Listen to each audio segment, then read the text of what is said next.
Seigneur, étends mes limites. On va le dire ensemble. Disons-le avec plus de conviction. On va le dire comme si nous étions en train de prier. On le fait? Alors prenons Zacharie chapitre 4, verset 6. Zacharie 4, verset 6. Alors il reprit et me dit, c'est ici la parole que l'Éternel adresse à Zorobabel. Ce n'est ni par la puissance, ni par la force, mais c'est par mon esprit, dit l'Éternel des armées. Ce n'est ni par la puissance, ni par la force, mais par mon esprit. Dans la première partie de ce message, je me suis employé, avec la grâce de Dieu, à vous expliquer l'arrière-plan historique de ce test. En fait, tous les tests dans la Bible ont un arrière-plan. Et à moins de comprendre l'arrière-plan, on passera à côté de la pensée de Dieu. C'est pour cette raison que je me suis étalé, pour ainsi dire, le dimanche d'il y a 2 semaines, sur l'arrière-plan. Je résume un peu ce que j'avais dit. J'avais expliqué que le peuple de Dieu était en captivité à Babylone. Après 70 ans, la captivité a pris fin.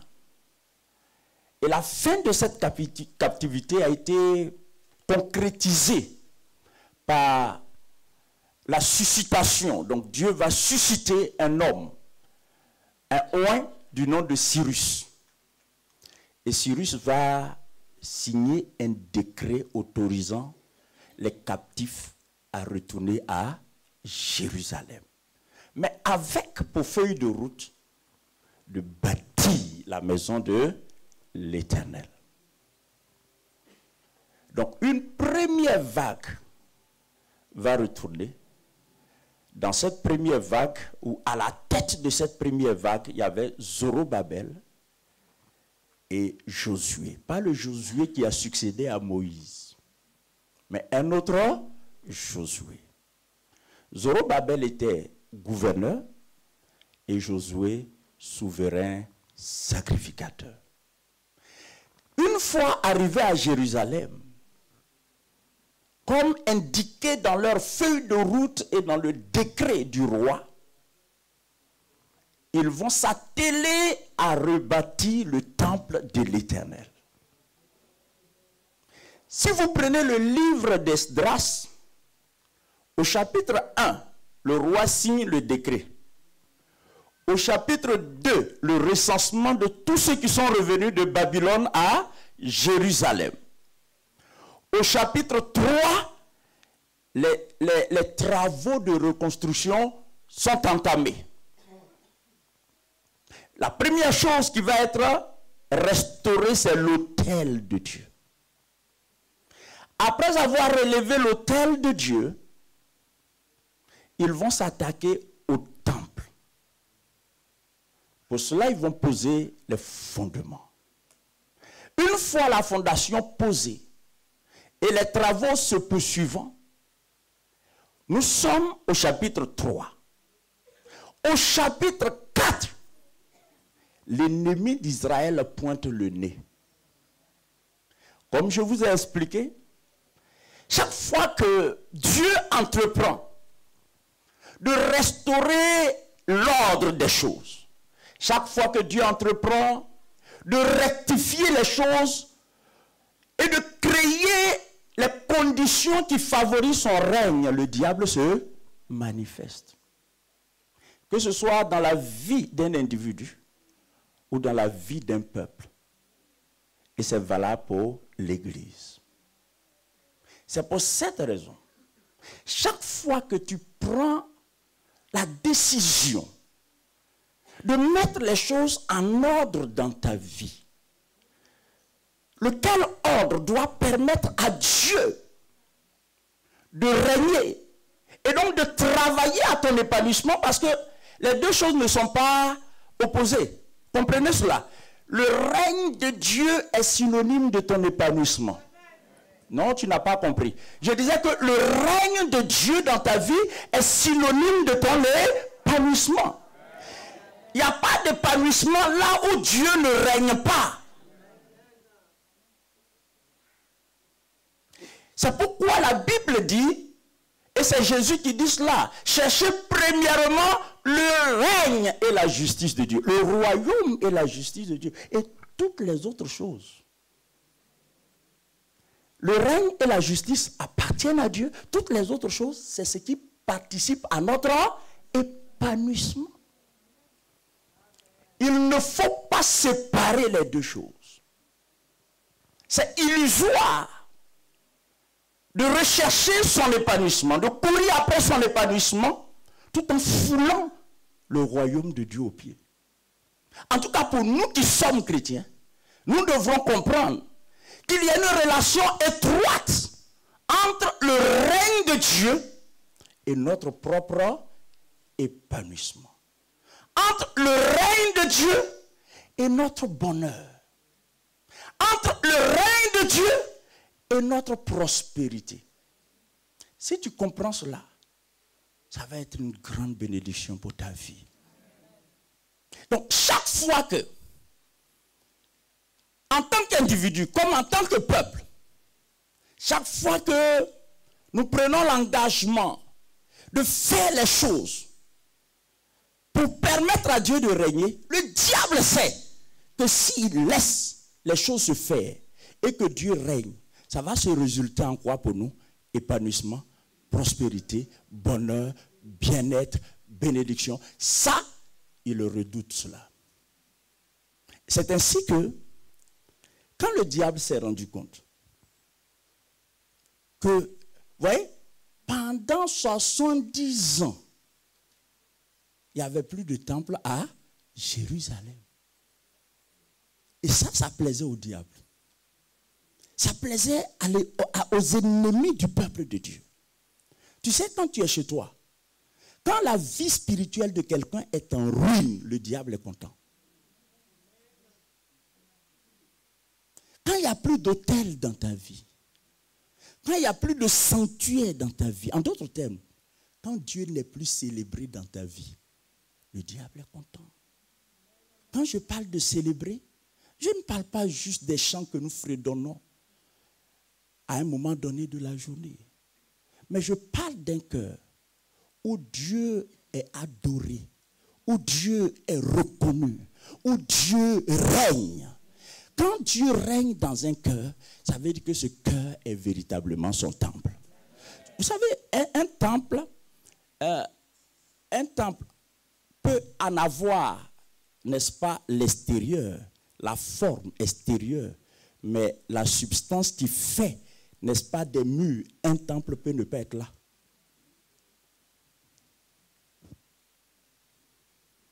La Bible dit que nous sommes le temple du Saint-Esprit.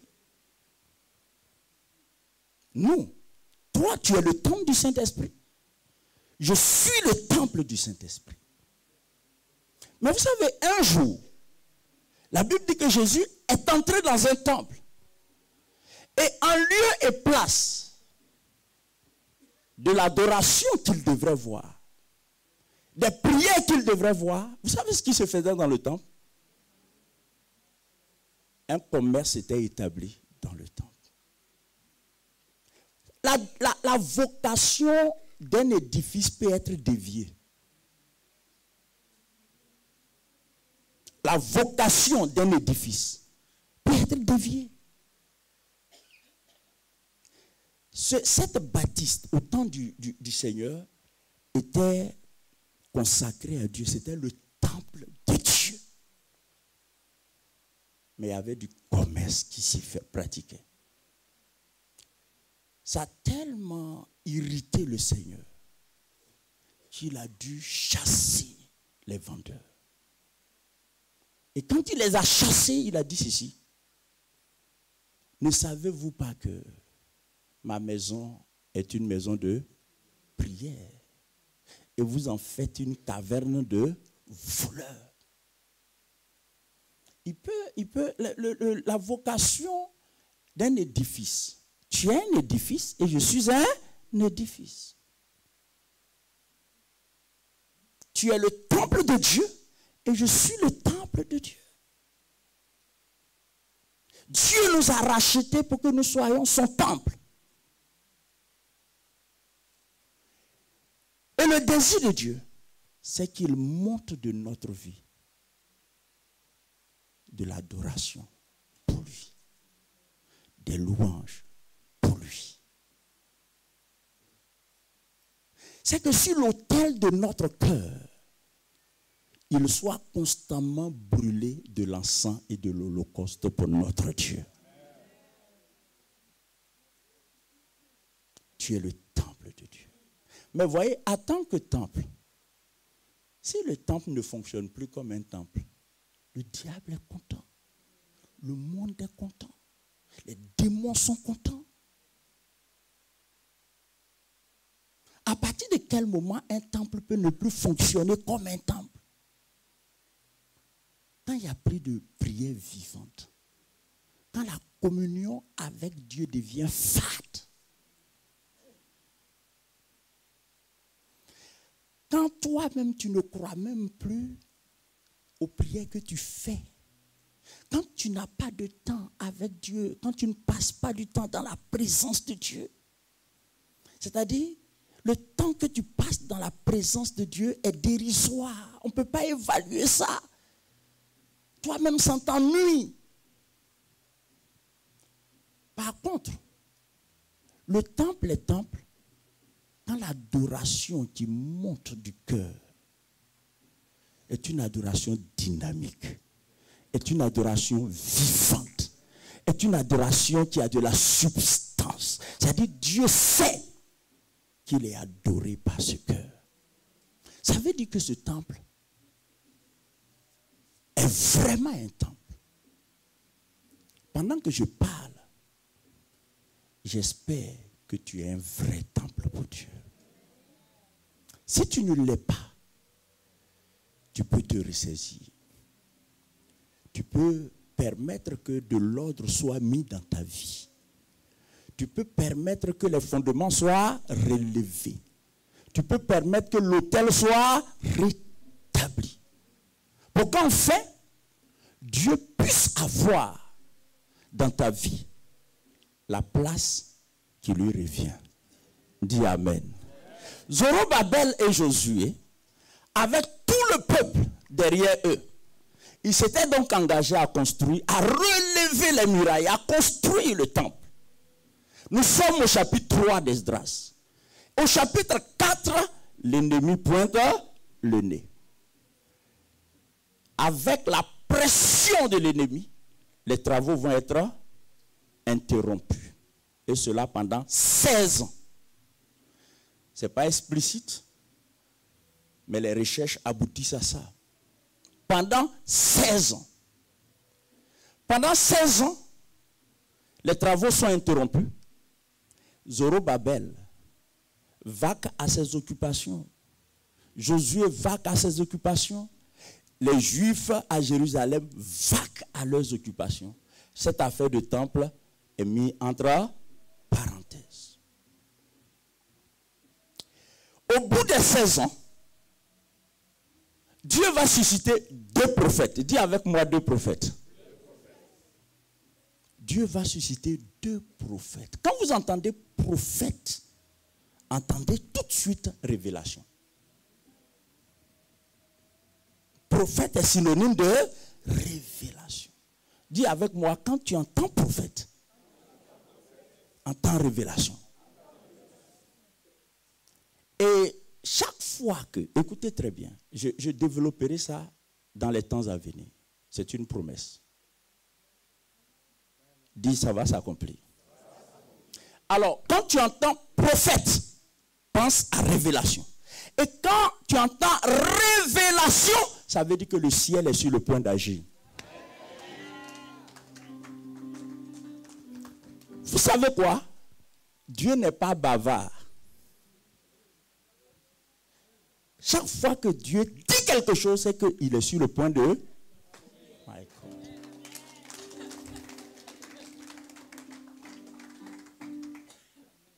Dieu peut rester silencieux pendant un temps. Mais au temps indiqué, dans ce qu'on appelle le kairos de Dieu, le kairos, le temps de Dieu, quand son temps arrive, il envoie une parole, soit par des prophètes, soit par des visions, soit par des rêves. Parce qu'il est dit, Dieu parle tantôt d'une manière, tantôt d'une autre. Alléluia. Maintenant, écoute-moi très bien. Ça va être développé. Ça va être développé. Pas aujourd'hui, mais écoute très bien. Chaque fois que tu reçois une révélation, la première chose, rassure-toi qu'elle vient de Dieu. Maintenant, écoute-moi. Je te garantis que chaque fois que tu auras une révélation authentique, j'entends pas authentique, c'est qui vient de Dieu. Chaque fois que tu as une révélation authentique, quel que soit le contenu de la révélation, si elle vient de Dieu, tiens-toi bien, le ciel est sur le point d'intervenir dans ta vie. Je refuse ces acclamations, ces amens. Je dis chaque fois que tu reçois une révélation, chaque fois que le ciel... Révélation veut dire quoi? Écoutez très bien. Révélation veut dire quoi? Révélation veut dire que Dieu dévoile à travers un message un pan de ce qu'il compte faire. Révélation veut dire quoi? Révélation veut dire que Dieu dévoile un pan de ce qu'il sait que nous ne savons pas. Dieu a dit à Jérémie, invoque-moi et je te répondrai et je te montrerai des choses cachées, des choses que tu ne sais pas. Alors chaque fois que Dieu se décide de te montrer des choses cachées, c'est que le ciel est sur le point d'intervenir. Dieu ne montre jamais. Dieu n'est pas un producteur de spectacles. Dieu n'est pas bavard. Quand Dieu te montre des choses, pendant que tu dors, Dieu te montre quelque chose, peu importe le contenu, même si ce qu'il te montre c'est un jugement sur ta vie, même si ce qu'il te montre c'est une sanction, peu importe ce que Dieu te montre, mais écoute-moi très bien, chaque fois que Dieu révèle quelque chose, c'est qu'il est sur le point d'agir. Est-ce que quelqu'un peut dire Amen? Regardez, Esdras chapitre 5. Oh, il va se passer quelque chose ce matin. Il y a quelqu'un qui va être béni ce matin.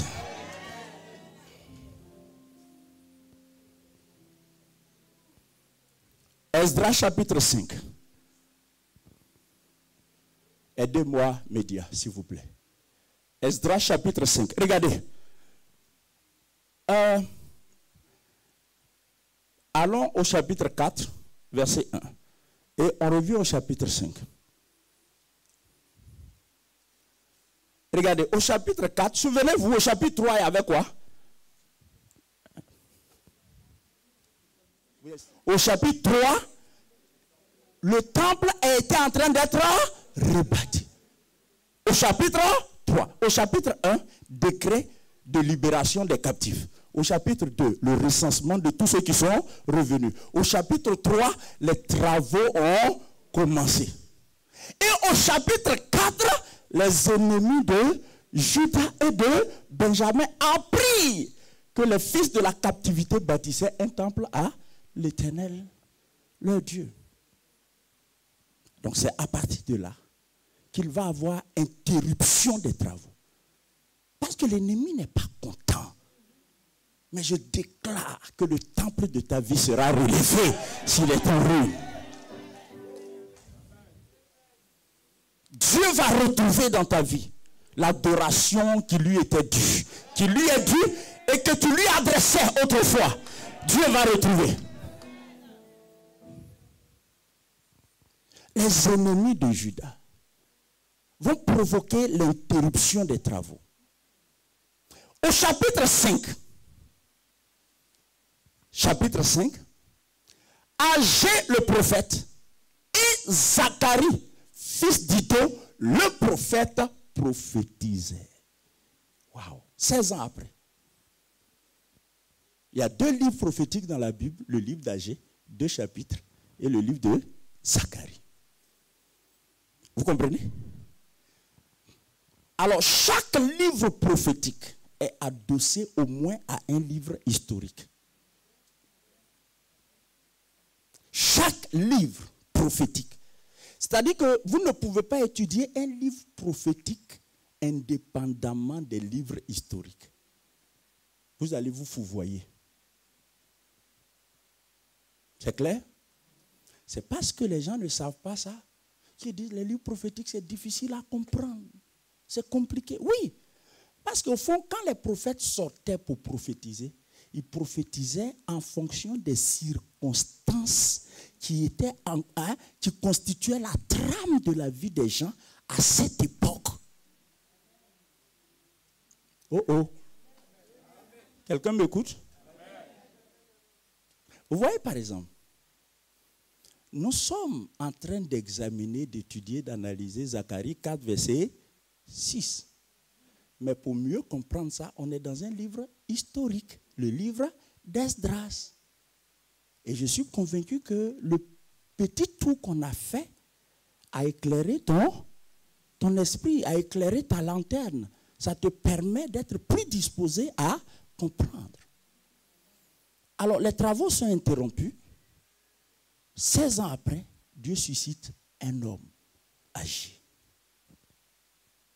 Dieu suscite un autre du nom de Zacharie. Et Zacharie et Agé se mettent à prophétiser. Et si vous lisez dans la suite, continuons au verset 2. Alors, dis alors. Vous voyez, c'est alors là.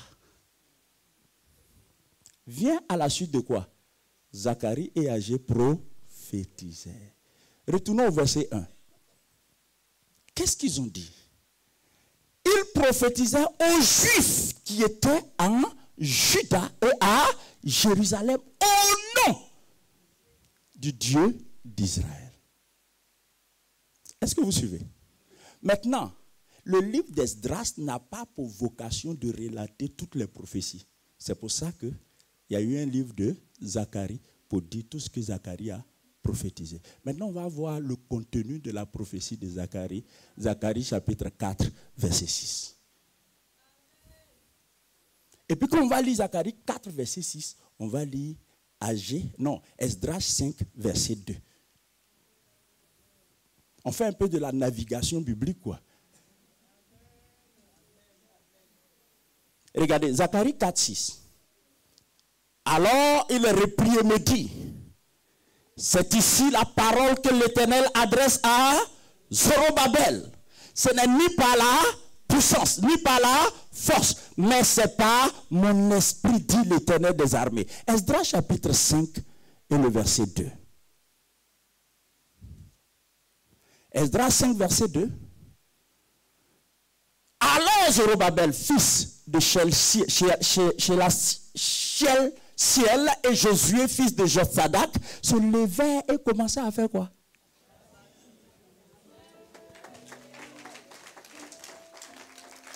Je refuse en bloc cette acclamation timide. Waouh!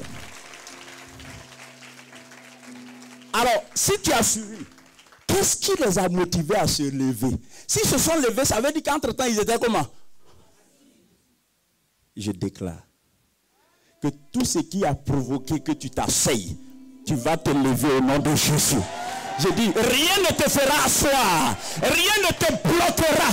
Tout ce qui est lutte pour interrompre ton rêve, pour interrompre tes ambitions, pour interrompre ta vision, pour interrompre ta vision et tes projets, je déclare ce matin que Dieu va faire en sorte que tu te lèves à nouveau au nom de Jésus. Toutes les forces qui ont comploté pour que toi tu t'asseyes, que tu ne te lèves pas pour accomplir, que tu ne te lèves pas pour avancer, que tu ne te lèves pas pour faire de grandes choses, que tu ne te lèves pas pour entrer dans ta destinée. Je déclare que Dieu va créer les situations. La parole de Dieu viendra à toi comme une révélation. Et celui qui était assis va se lever au nom de Jésus. Et je déclare ça. Dis Amen. Dis je me lève au nom de Jésus.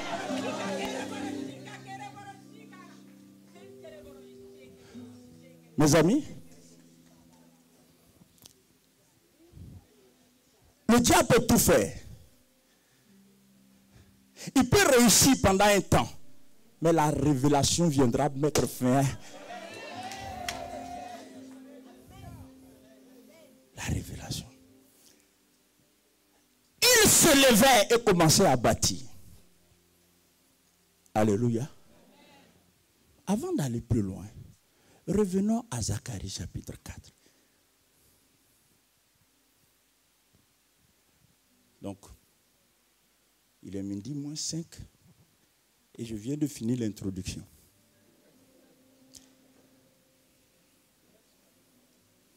Acceptez que j'aille un peu avant de... Hein? Ok. Alors il reprit et me dit, c'est ici la parole que l'Éternel adresse à Zorobabel. Ce n'est ni par la puissance, ni par la force, mais c'est par mon esprit, dit l'Éternel des armées. Qu'est-ce que cela veut dire? Quand Zacharie commence à prophétiser, parmi plusieurs autres prophéties, il déclare cette parole à Zorobabel. Il dit à Zorobabel, ce n'est ni par la puissance, ni par la force, mais c'est par mon esprit, dit l'Éternel des armées. Je vais vous expliquer cela.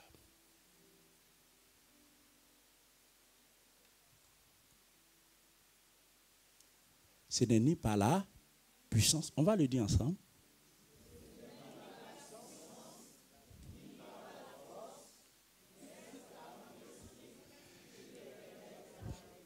Il y a trois entités qui sont évoquées là, la puissance, la force et l'esprit.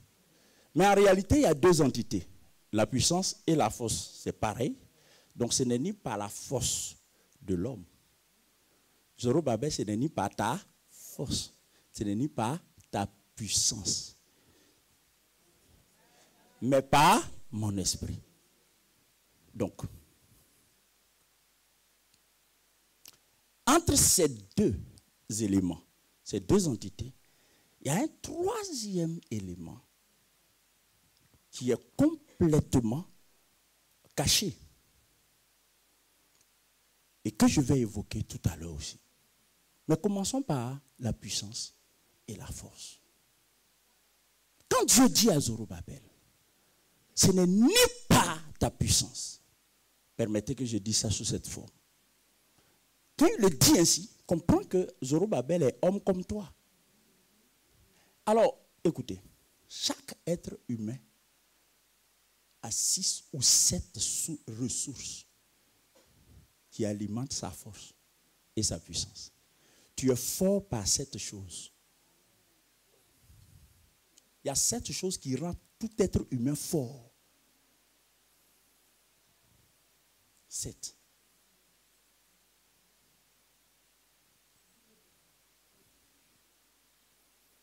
La première chose, d'où l'homme tire sa force, c'est son intelligence. Ça s'appelle la force intellectuelle. C'est une puissance. Vous êtes d'accord avec moi?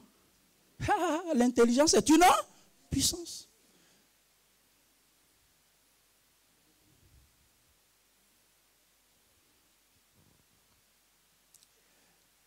La deuxième chose qui fait la force de l'homme, c'est son savoir-faire, son expérience, ses compétences.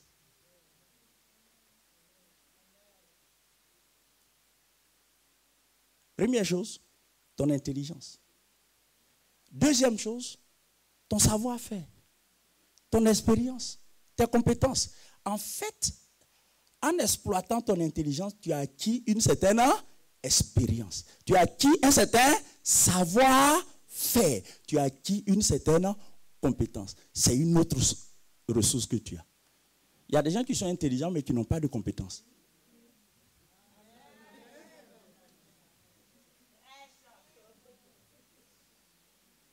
L'intelligence vient au secours de la compétence. Et la compétence est le prolongement de la manifestation de l'intelligence. Il y a quelqu'un qui est en train de comprendre. La troisième chose,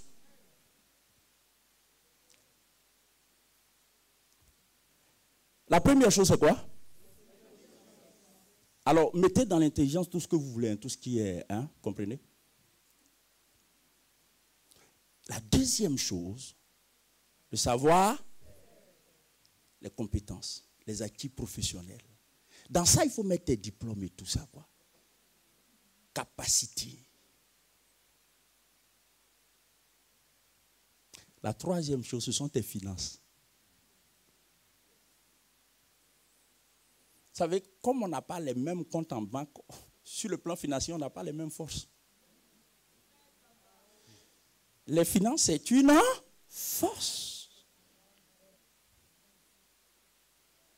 Si tu es d'accord avec moi, dis Amen.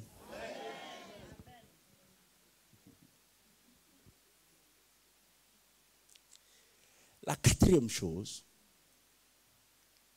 c'est ta force mentale.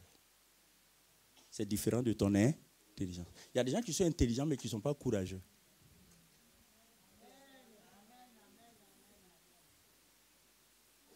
Tu es intelligent, mais si tu n'es pas courageux, il y a des choses que tu ne pourras jamais faire. Tu es intelligent, tu as les diplômes, donc tu as un savoir-faire. Mais si tu n'es pas courageux, tu ne t'engageras pas dans certaines choses. Maintenant, tu peux être intelligent, tu peux avoir un savoir-faire reconnu, tu peux avoir une force mentale reconnue, mais si tu n'as pas d'argent, tu contemples ton intelligence et tu dis aux gens, voici, vous comprenez? Je suis intelligent, j'ai étudié, j'ai acquis une bonne expérience, mais tu n'as pas d'argent.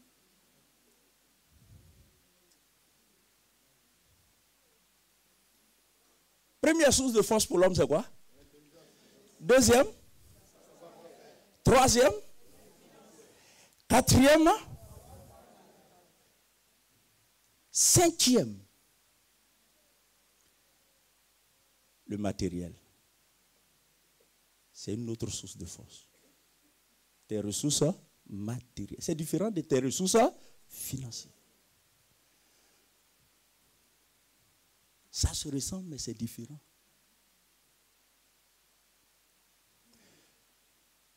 Tu es intelligent, tu es un grand couturier parce que tu as appris la couture, tu as l'argent, mais on te dit que toutes les machines pour constituer un bon atelier, il y a rupture de stock. Tu n'as pas le matériel qu'il faut. On va même oublier que tu es un grand couturier. C'est juste pour vous montrer la différence entre la force matérielle et la force financière.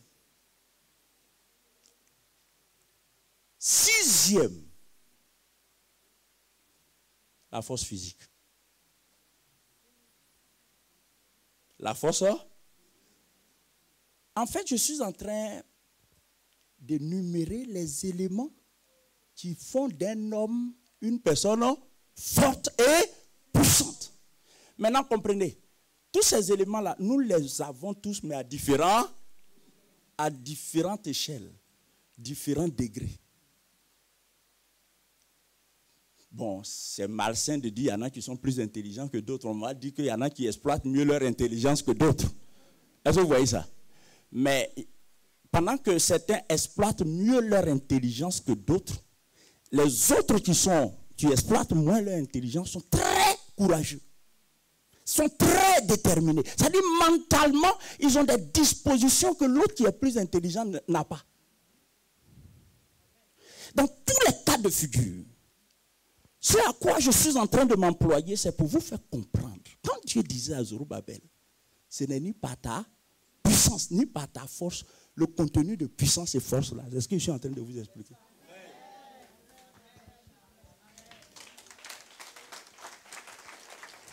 Donc, si vous comprenez bien, Dieu était en train de dire à Zorobabel, là où tu es arrivé là, ton intelligence ne peut plus, ton argent ne peut plus, ton savoir-faire ne peut plus, ta force mentale ne peut plus, tes ressources matérielles ne peuvent plus, tes forces physiques ne peuvent plus. Le 7e élément qui fait la force d'un être humain, ce sont ses relations.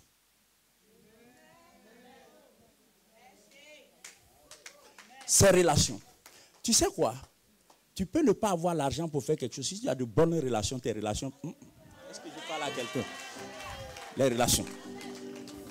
Les relations. Les relations. Alors, s'il y a quelqu'un qui m'écoute, tu viens d'être dépouillé, c'est tout ça qui fait ce que toi tu dis ta force là. Quand tu dis aux gens, moi tu me connais, je suis fort. Tu sais, inconsciemment, tu t'appuies sur quoi? Sur le fait que tu es intelligent, ou sur le fait que tu as un savoir-faire, ou sur le fait que tu es courageux, ou sur le fait que tu as de l'argent, ou sur le fait que tu as une force matérielle, ou sur le fait que physiquement tu es fort, ou sur le fait que tu as de bonnes relations. 7 éléments. Maintenant, écoutez-moi très bien. Ces 7 éléments ne constituent pas des sources. Ces 7 éléments sont des ressources. Ces 7 éléments sont des ressources dont Dieu a doté chaque être humain. Maintenant, la réalité avec les ressources comparées aux sources, c'est que les ressources sont toujours limitées.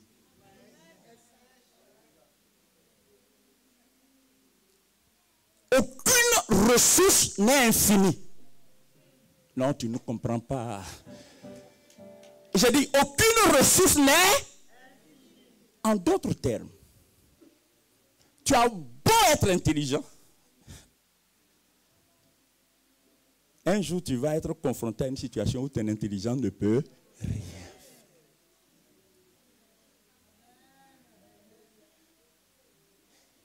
Et toi, tu t'assois et tu dis, non, mais ce n'est pas possible. Moi, j'ai réussi toujours à résoudre les problèmes. Mais qu'est-ce qui se passe? Non, là, tu ne peux plus.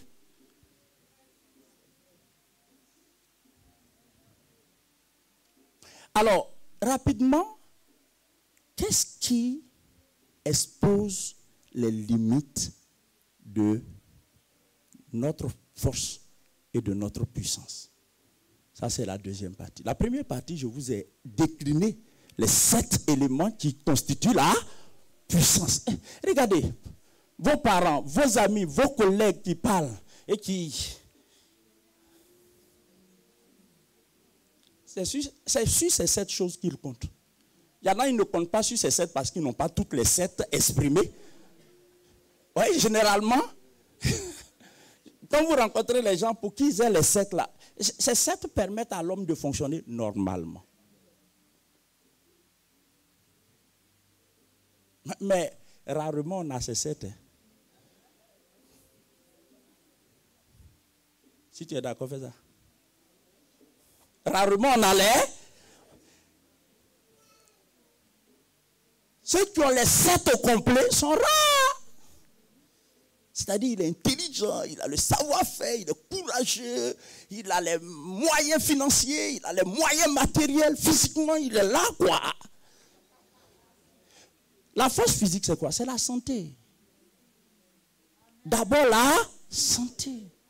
Parce que peu importe ce que tu peux avoir, si tu as lutté, tu fais quoi avec ce que tu as? Absolument rien. Maintenant, Comment Zorobabel a atteint ses limites au point que Dieu lui dise que ce n'est ni par la puissance ni par la force. Vous savez comment il a atteint ses limites? L'opposition a éprouvé ses limites. L'opposition.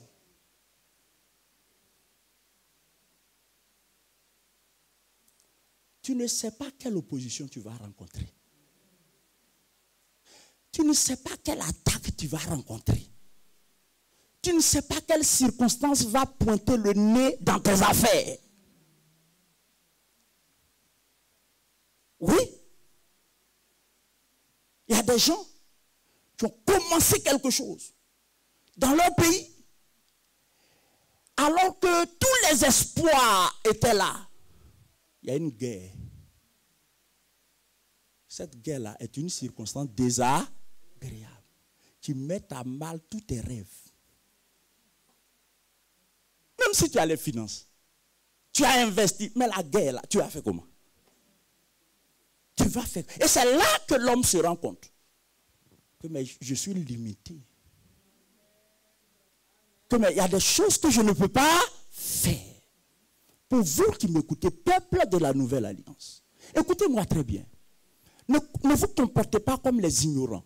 Il y a des gens qui ne savent pas que ces 7 éléments, malgré leur importance, ont des limites. Ont des limites. Quelquefois, de façon intelligente, tu fais des programmations. Et c'est au fur et à mesure que les choses évoluent que tu te rends compte que tes programmations ne tiennent plus. Parce que ça n'a pas pris en compte des éléments. Malgré la somme de prévision que tu as faite.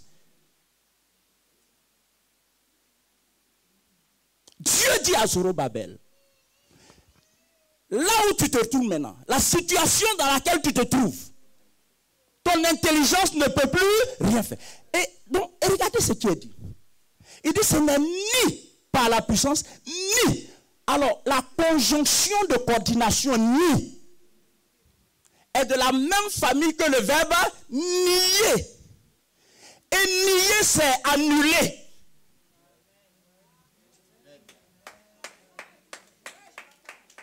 Nier, c'est annuler. Nier, c'est la négation. La négation, c'est la soustraction. C'est l'annulation. Ce n'est ni par ta force. En d'autres termes, devant la situation là, ta force est nulle.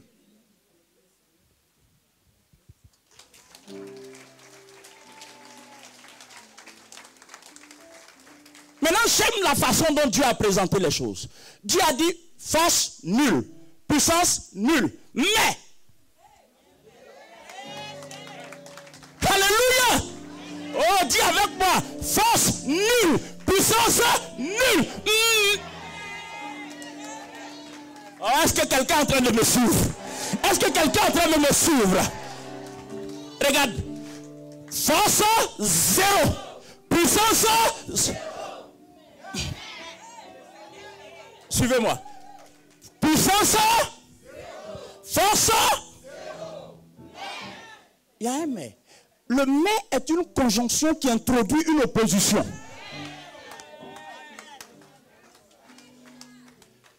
Le mais est une conjonction qui introduit une contradiction. Est-ce que vous voyez ça? C'est-à-dire, puissance zéro, force zéro, mais il y a quelque chose qui va. Wow! J'ai là une information capitale. Mon intelligence a ses limites. Mon savoir-faire a ses limites. Mes moyens financiers ont leurs limites. Ma force morale et mentale a ses limites. Mes capacités matérielles ont leurs limites. Mes forces physiques ont ses limites.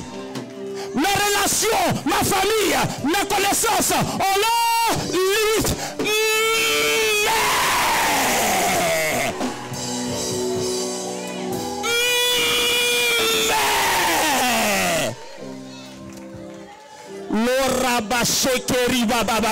Je proclame ce matin qu'alors, écoute-moi, que quelqu'un m'écoute.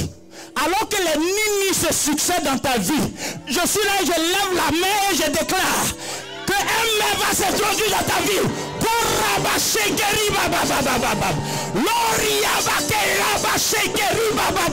Un mec va s'introduire dans ta vie ce matin. Un mec qui vient du ciel. Un mec qui vient du ciel. Un mec qui vient du ciel.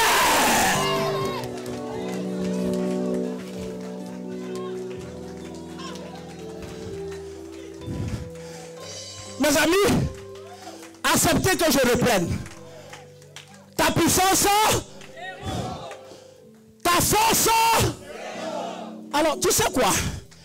Quand tu dis ta puissance 0 et ta force 0, ça veut dire quoi? Ton intelligence ne peut plus.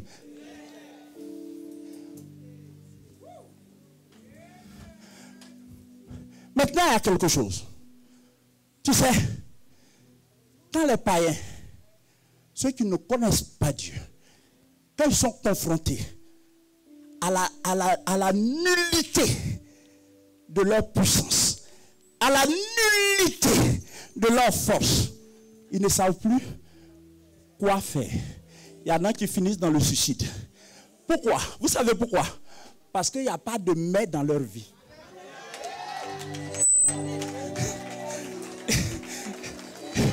Dis à quelqu'un, le mec qui vient de Dieu là n'est pas dans leur vie. Et ce qui est dans leur vie, c'est ni par la force, ni par la puissance. Et leur histoire s'arrête là. Mais je dis à quelqu'un, oh my God, my God, Loriba Shekeri Baba Baba. Ton histoire ne s'arrêtera pas à ni, parce qu'il y a un mais. Loriba Shekeri Baba Baba Baba. Il y a un mais. Je dis il y a un mais. Je dis il y a un mais.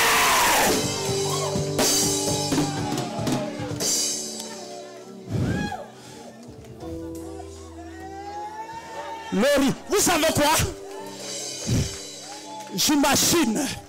J'imagine Zorobabel assis, inquiet, soucieux, angoissé, parce que son intelligence est éprouvée, ses moyens sont éprouvés, oh, ses finances sont éprouvées, il ne peut absolument rien faire. Regardez le spectacle. Et Dieu envoie 2 prophètes. Et je vous ai dit que quand les prophètes viennent, c'est que la révélation est en route. Et quand la révélation vient, c'est que le ciel est prêt à travailler.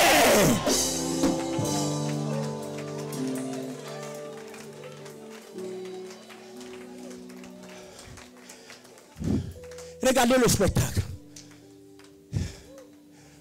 Pendant que les nuits se succédaient, il y a un mec qui se préparait depuis le trône de Dieu.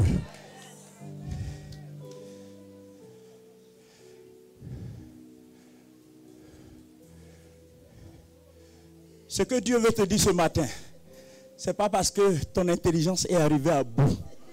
Ce n'est pas parce que tes moyens financiers sont arrivés à bout. Ce n'est pas parce que mentalement tu n'as plus de courage que tu es arrivé au bout de tes forces mentales. Ce n'est pas parce que tu n'as pas les relations qu'il faut pour te positionner, pour te venir au secours, que tu dois sombrer dans l'angoisse, que tu dois sombrer dans le désespoir. Parce que pour toi, frère, pour toi, soeur, il y a un mec qui est décrété là-haut. Il y a un mec qui est décrété là-haut. Il y a un mec qui est décrété là-haut. Tu as un mec qui est décrété là-haut. Un mec.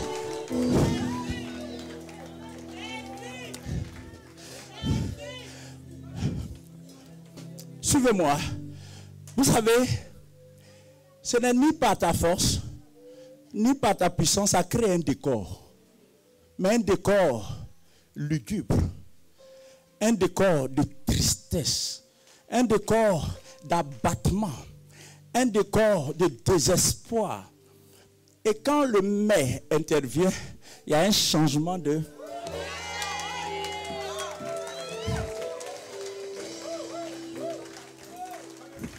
Dieu va changer le décor de ta vie. Oh, Dieu va changer le décor de ta vie. Parce qu'il va introduire de force. Il va introduire de force contre le gré des circonstances, contre le gré des sorciers, contre le gré des envoûteurs, contre le gré de ceux qui sont contre toi.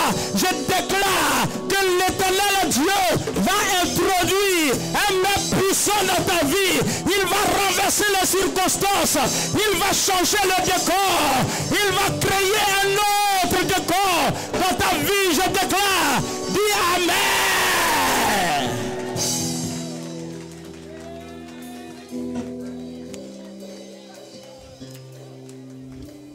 Peuple de Dieu, tenez-vous debout.